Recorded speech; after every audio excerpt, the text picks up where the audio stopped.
Welcome to Influential Entrepreneurs, bringing you interviews with elite business leaders and experts, sharing tips and strategies for elevating your business to the next level. Here's your host, Mike Saunders. Hello and welcome to this episode of Influential Entrepreneurs. This is Mike Saunders, the Authority Positioning Coach. Today we have back with us Russell Thompson with H&R Insurance and Financial Services, and we'll be talking about guaranteed income. Russell, welcome back to the program. Thank you for having me. Hey, I think that there's certain words in life that people really resonate with, and I think that guarantee is one of those words because it's like, give me a guarantee on anything, whatever that it is. I want to hear about a guarantee, and when we hear guaranteed income, that's pretty powerful. So first, let's start off with just what's defining what guaranteed income actually is. Yeah, a lot of people want guaranteed income. And when they say that I want guaranteed income, they don't fully understand what comes with that word guaranteed. Mm-hmm. So guaranteed income means it's contractually backed. So like Social Security, a pension, or some type of annuity with an income rider. Those are backed by a third party. So, Social Security is government backed. Pensions are plan backed. And then annuities are insurance company backed. And they are contractually obligated to pay you what they say they're going to pay you by contract. Now, if you're talking about what in my industry we call reliable income, that's different. That's not guaranteed. You can have a portfolio of aristocrat stocks that pay a dividend, that's never missed one. All these things that have been reliable and you can count on it, but they're not guaranteed. They're not backed by a third party. Yeah. You go wrong. It's kind of the rule that something can go wrong. Eventually it will go wrong. So the guaranteed part means someone is telling you, you give me this amount of money, and I'm going to give you as income this amount of money a year until you pass. So that there's no fluctuation in that income coming in. It's easier to determine a budget based off money for a fact that will be coming in. And again, that word guaranteed has to be backed by something. I like the comparison between reliable and guaranteed, because I think if we look back, you hear some people talk about the market and go, oh, well, over the last 30 years, it's averaged X percent return. That's reliable. Well, but if you kind of zoom in, you're like month to month, quarter to quarter, it's like volatile and way high up and way high down. It doesn't feel very reliable. And to your point, like, oh, this company's always paid a dividend until they don't. So reliable isn't guaranteed, and it always happens a certain way until it doesn't. Correct. It's if it's reliable, there's still a sequence risk. Yes, The market performed on average this much over the last 30 years. And then you dig into the 30 years and you get really granular. And you break it down year by year and then month by month. And on the reliable income, if it is down and you have to take your distributions because that's what you're relying on as income, and that's it, that will affect the overall performance of that reliable income. And if there's a big pullback in the market and you still have to take that same amount of money, it's really hard to recover from that, if you even will. That's a really good point there, which we could dive in for about another hour and a half on that one concept. But when you start needing to take out X number of dollars of your retirement portfolio, and if most of it's in the market, and we're talking about volatility, you might have to take it out because you got to pay the bills. You might have to take it out because of the required minimum distributions that we have to take at a certain age. Well, it's all fine and good when the market's flying high and you just pull out a little piece and you never even feel it. And, the money you made in interest, is way more than even what you pulled out. Yay. That's good. But what about when the market starts going crazy and down? You are seeing your portfolio drop and you need to take money out.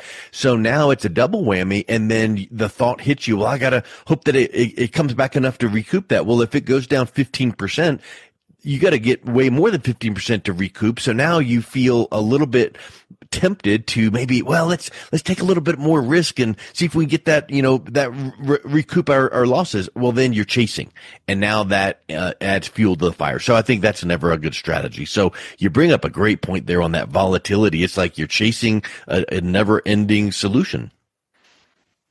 Yes, and chasing it is what most people do. Yeah. When you have an emotion to your investments and you don't have the discipline to ignore it, and most people do not, and I've been guilty of it myself. So it's arbitrage, right? You're trying to get each year a little more than what you're taking out. And to your point, if the market's down 15, 20%, and you're taking 6% of your portfolio out as income to meet your needs, the math's easy. Now you're not down 20%, you're down 26%, and to recover 26% within the next year or 2 years while you're still taking more money out, that gets hard. Yeah. Huge. Well, let's start, you mentioned a couple examples of, the contract-based guaranteed income like Social Security, like pension, like annuity. Well, pensions these days are few and far between, and maybe someone still has one out there. Social Security for now, I mean, I know that people have said, oh, what if Social Security goes away? I'm 58, and for the last 30 years, I've been hearing that same question. Well, what if Social Security goes, it's probably like back in the day when the banks were failing. It's like, this company or this bank is too big to fail. We're going to always prop up Social Security. Maybe there's some little tweaks and nuances there. But I think people are very familiar with those two. Talk a little bit about that other insurance-backed guaranteed income of an annuity, because I feel like sometimes people have some misconceptions there. Yes, there's a lot of anchor bias toward annuities. So years ago, annuities were expensive. When you started withdrawing money out for income, there was no more growth inside that annuity and you could deplete it. So the contracts were just different. Mm-hmm. And people kind of had a bad taste left in their mouth. So, and even some of them, say you were in this annuity and you were taking income and you passed 2 years later, there was no death benefit. So that was years ago.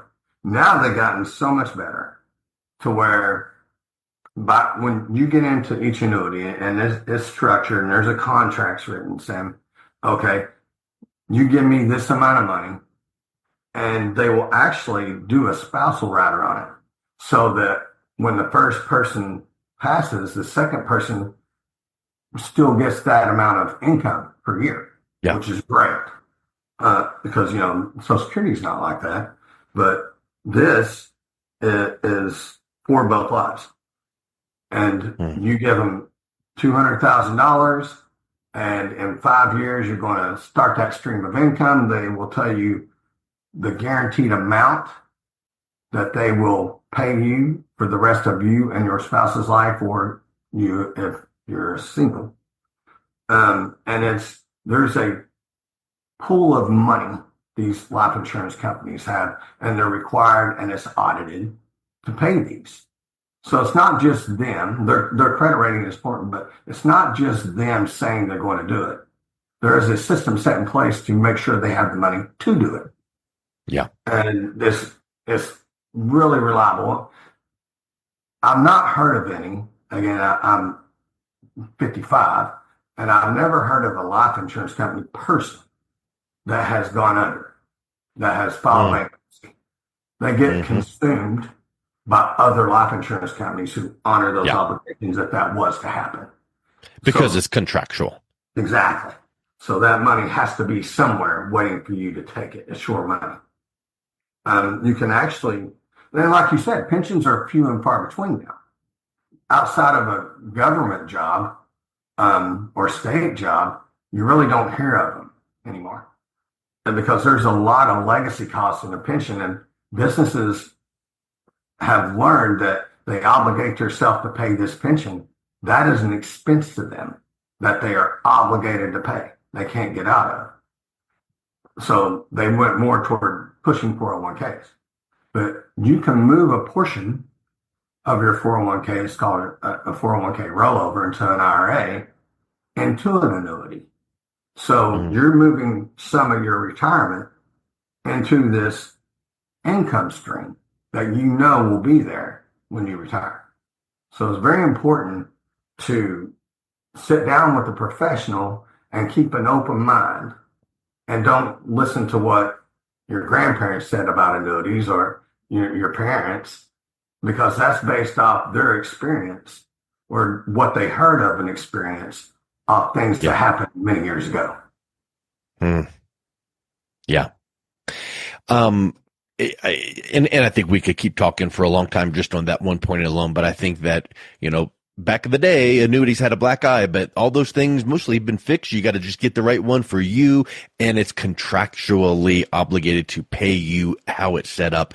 And that ties into that guaranteed income, because it's not that's a little bit different than guarantee, because we guarantee that annuity you're never going to lose. That's a wonderful guarantee. But when you turn on the income stream, now that helps you close that gap, if there is a gap between what you need in retirement and what Social Security or pension or whatever else you have. So that's a big thing for people to keep in mind, is that annuity guarantee, and it also brings a guaranteed income stream when you set it up that way. Yes. And people just need to realize, because I have clients who are ultra wealthy and people who work their entire lives and save and do all the right things, but they don't sit down with a professional to make sure when they retire stress-free. They don't have to worry. And that's what this does. It gives you peace of mind, knowing that money will be coming into your bank account.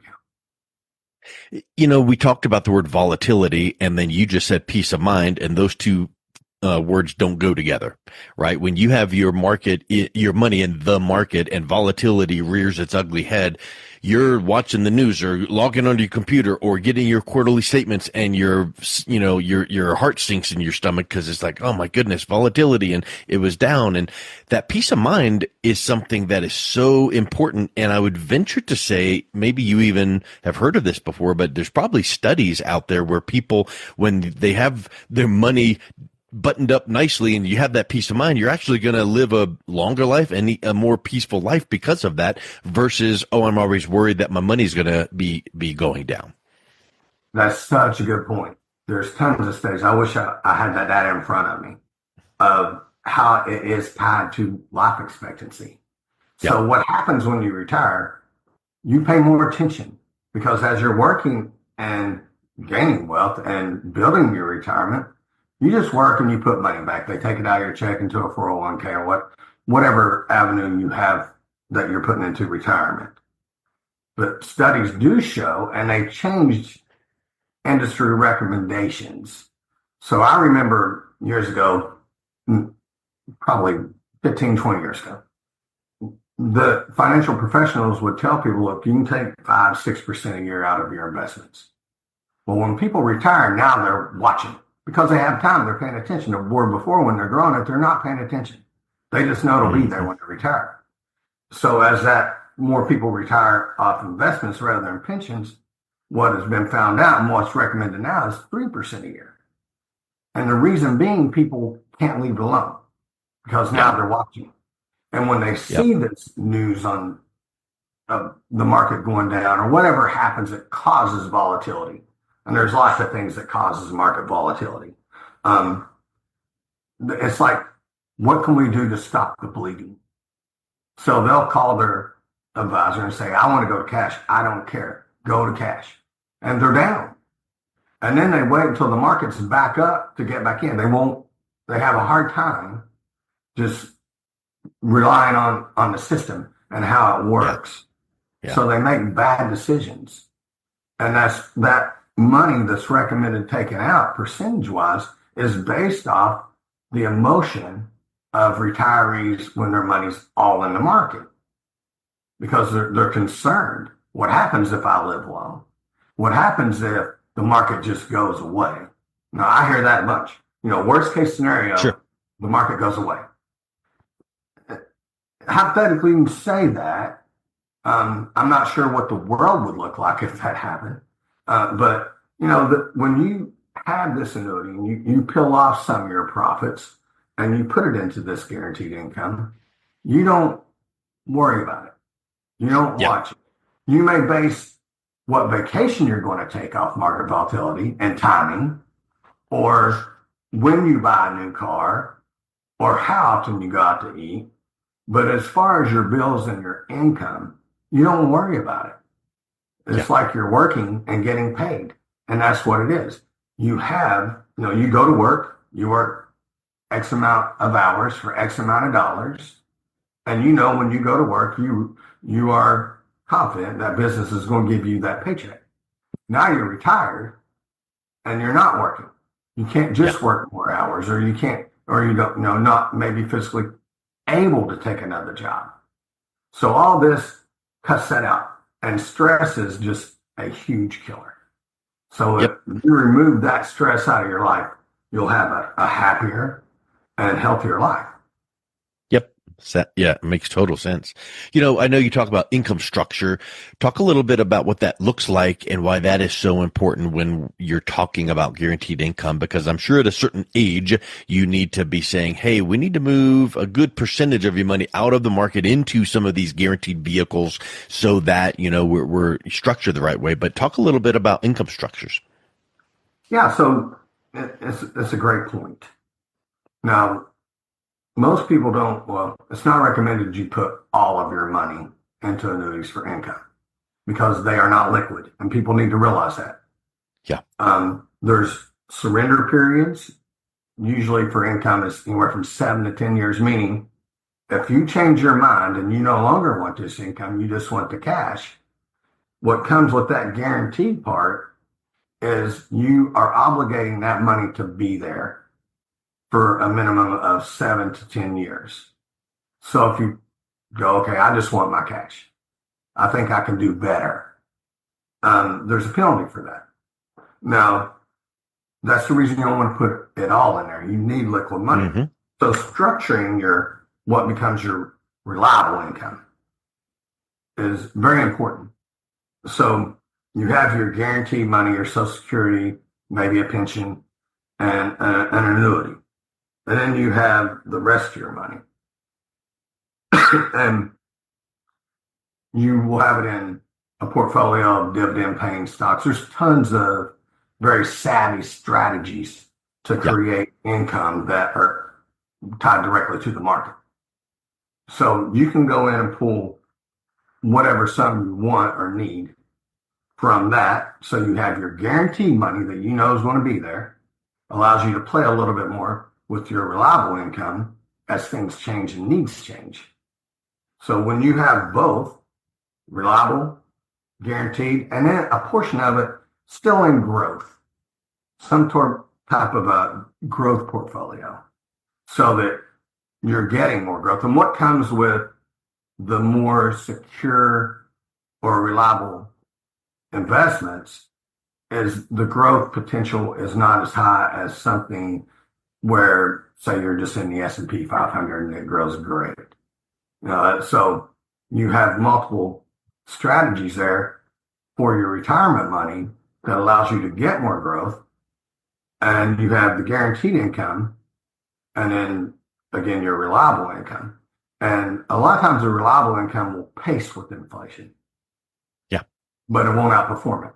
So that growth factor, hypothetically, should over time outperform inflation. So that's the reason it's so important to structure your money in retirement. It really, again, just gets down to something I mentioned in our previous conversation. All of this makes sense, but I couldn't figure it out, do it, Google it, or AI summarize it because there's so many variables. So if someone is interested in learning a little bit more and seeing how some guaranteed income strategies could factor into their retirement, what's the best way they can reach out and connect with you, Russell? Yeah, I would love to hear from everyone. It's just email me at russell@hr-ifs-endemfranksierra.com, or just go to our website at www.hr-ifs-endemfranksierra.com. Excellent. Well, thank you so much for coming back on. Talking about guaranteed income is really, really important. I really appreciate your time, Russell. Thank you for having me. You've been listening to Influential Entrepreneurs with Mike Saunders. To learn more about the resources mentioned on today's show or listen to past episodes, visit www.influentialentrepreneursradio.com.